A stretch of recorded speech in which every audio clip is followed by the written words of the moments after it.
이번 주 우리 랩넌트들에게 응답될 하나님의 말씀 제목입니다. 새 친구가 미리 본 것. 자, 우리 랩넌트들 1800년도에 미국에 이 문화가 유행을 했다고 합니다. 바로 귀신을 나에게 오게 하는 접신 운동, 다른 말로 강신술이라는 문화가 유행을 했다고 합니다.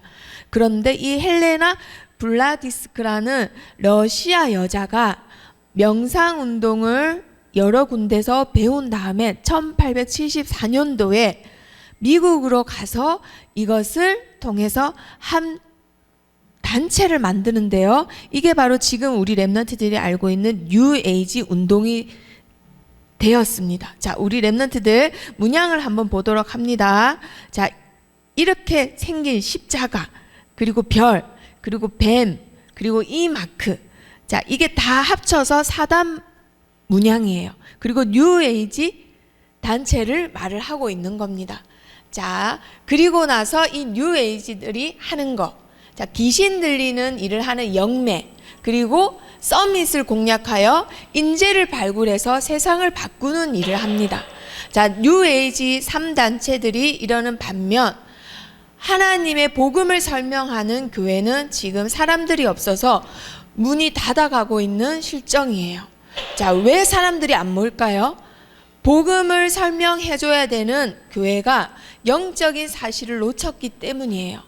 많은 사람들이 과학과 문명이 발전을 했지만은 영적인 갈급함을 채우지 못해서 교회를 갔지만 교회에서는 그것을 충족시켜주지 못하고 있습니다. 그래서 수많은 사람들이 지금 교회 밖에 있는 뉴에이지 운동에 빠져 있어요. 명상 운동을 통해서 영적인 보상을 받고 있습니다. 자, 그런데 교회는 여전히 눈에 보이는 것, 영적인 것 말고 육신적인 것을 가지고 싸웁니다. 이러는 반면 뉴에이지 3단체는 귀신 들려서 작품을 만들고 있어요. 자기의 시간과 돈을 투자해서 계속 작품을 만들어내고 있습니다.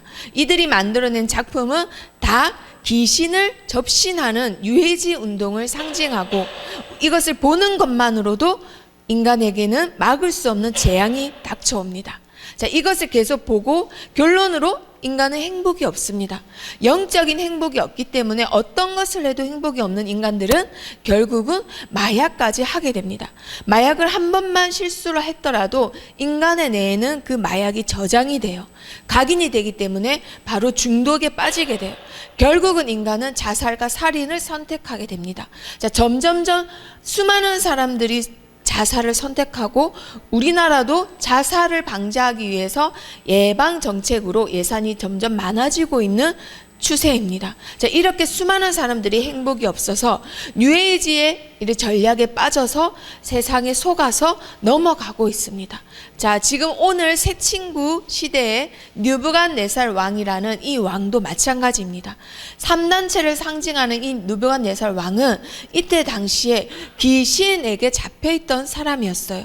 자, 다니엘서 2장에서만 해도 다니엘을 통해서 하나님을 믿고 하나님을 찬양했던 왕이 3장에서는 누구든지 절 안 하면 풀무불에 던져버리는 그러한 사람으로 바뀌게 돼요. 어떻게 한 장 사이에 이렇게 급변하게 됐을까요? 바로 이 사람은 바로 3단체를 상징하는 사람이기 때문에 귀신에게 접신돼서 귀신에게 충만하여 세상을 장악했던 사람이기 때문에 그때 감정에 따라서 하나님을 찬양했다가 귀신을 따랐다가 왔다 갔다 하는 겁니다.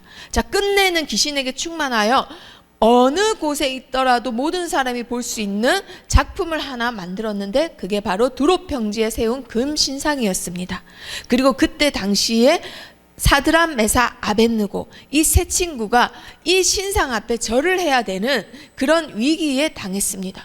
그때 미사엘은요, 하나님이 우리를 이곳에 포로로 오게 하셨지만 사실은 강대국을 살리라는 하나님의 메시지구나. 그리고 하나냐 아사랴는요, 왕인 줄 알았는데 사실은 살려야 되는 곳이구나. 아무도 가지 못한 버려진 곳, 죽어가는 곳이구나. 우리를 하나님이 영적인 의사로 이곳에 부르셨구나. 그렇다면 우리는 이 하나님이 주신 절대 가치, 하나님의 말씀을 붙잡고 절대로 느부갓네살 왕에게 현혹되지 않겠다라는 영적인 사실을 바라보게 됩니다. 자, 갈대아 사람 참소로 인해서 왕이 이 세 친구를 부르게 됩니다. 너희가 내가 세운 금신상에게 절하지 않는다니 사실이냐? 끝까지 절을 하지 않는다면 너희는 풀무불에 던져지고, 그리고 끝내는 너희를 내 손에서 건져낼 신이 아무도 없을 것이다 라고 말을 합니다. 끝내는 풀무불에 들어가야 되는 신세가 됐는데도 불구하고요, 세 친구는 끝까지 절대 가치인 하나님의 언약을 붙잡고 흔들리지 않습니다. 왕이시여, 우리는 왕의 말에 대답할 필요가 없나이다. 우리가 믿는 하나님이 살아 계시다면 하나님께서 풀무불 가운데서 능히 건져내시겠고, 그렇게 하지 아니하실지라도 우리는 왕의 말에 따를 수 없습니다. 이 말을 들은 느부갓네살 왕은 낯빛이 변하고 너무나 화가 나요. 평소보다 7배나 뜨겁게 만든 풀무불에 아끼는 세 친구를 넣게 됩니다. 자, 그런데 가만히 보니 한 사람이 더 있는 거예요. 신의 아들과 같이 보이는 한 사람이 그들을 마치 보호하는 것처럼 돌아다니고 있는 것 같아 보였습니다. 그래서 사람을 시켜 꺼냈는데 머리털 하나 타지 않고 옷 하나 타지 않은 그 친구를 보면서 느부갓네살 왕은 이같이 사람을 구원할 자가 없다고 살아계신 하나님을 찬양하는 왕이 되었어요. 자, 그런데요, 이렇게 해서 끝난 게 아니라 4장에 보니까요, 이 왕이 아직도 왔다 갔다 합니다. 어쩔 때는 이 사람 같았다고, 어쩔 때는 이런 기분이었다고, 어쩔 때는 하나님을 찬양했다가, 어쩔 때는 우상을 강요했다가. 자, 이 왕이 왜 이랬느냐? 느부갓네살 왕의 자리에 있는 사람이지만, 최강대국 왕이지만 사실은 이 사람은 영적인 병에 시달리고 있는 버려지고 죽어가는 영혼이었던 겁니다. 자, 아직도 수많은 성공자들이 뉴에이지 3단체가 뿌려놓은 그 전략에 현혹되어서 멸망할 수밖에 없는 그 길을 가고 고통받는 사람이 너무나 많습니다. 우리 렘넌트들은 그들을 살려낼 자로, 영적인 의사로 부름받았어요.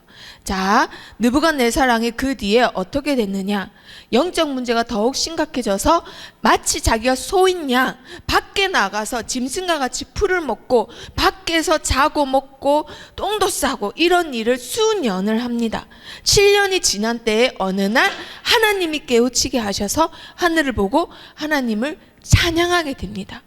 자, 그때 돼서야 느부갓네살 왕의 나라가 견고해지고 다시 정신이 돌아오게 되죠. 자, 자기에게 있는 영적 문제, 대통령도 왕도 해결하지 못합니다. 과학도 문명도 해결하지 못합니다. 오직 복음 가진 렘넌트들이 버려진 곳, 죽어가는 곳, 빈 곳을 내가 영적 의사다라는 사명을 갖고 갈 때에 하나님의 능력으로, 하나님이 주시는 증거로, 하나님의 증인으로 시대 살릴 영적 의사로 축복받게 됩니다. 자, 그래서 우리 렘넌트들이 이번 주 3가지를 붙잡습니다. 우리 렘넌트들은 이제부터 237 전 세계를 품는 자가 되어야 합니다. 하나님이 그에 맞는 축복을 주십니다. 그리고 우리 렘넌트들은 237 영적 병든 현장을 바라봐야 됩니다. 하나님이 그 현장을 살릴 모든 오력을 충분히 주십니다. 자, 그리고 우리 렘넌트들은 이제부터 237 치유할 영적 의사다라는 사명감에 절대로 이 세 친구와 같이 흔들림이 없어야 됩니다. 새 친구가 붙잡았던 절대 가치, 하나님의 언약을 굳게 붙잡고 이번 주도 영적 의사로 승리하기를 축복합니다.